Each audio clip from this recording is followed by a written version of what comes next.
बघा, नोकरी हा शब्द स्त्रीलिंगी आहे, तर व्यवसाय हा शब्द पुल्लिंगी आहे. थोडक्यात स्त्री म्हणजे काय? ज्या ठिकाणी त्याग आहे, ममता आहे, प्रेम आहे, काळजी आहे, कष्ट करण्याची तयारी आहे, ती व्यक्ती म्हणजे स्त्री.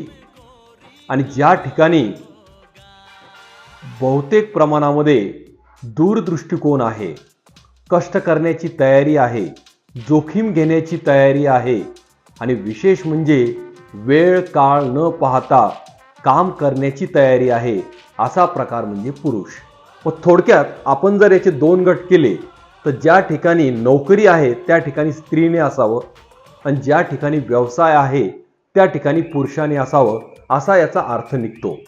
पण काहींच्या मनामध्ये हा प्रश्न येईल, भरपूर ठिकाणी नोकरी करणारे पुरुष आहेत आणि भरपूर ठिकाणी व्यवसाय करणाऱ्या स्त्रिया पण आहेत. अपवाद तर प्रत्येक गोष्टीलाच असतो.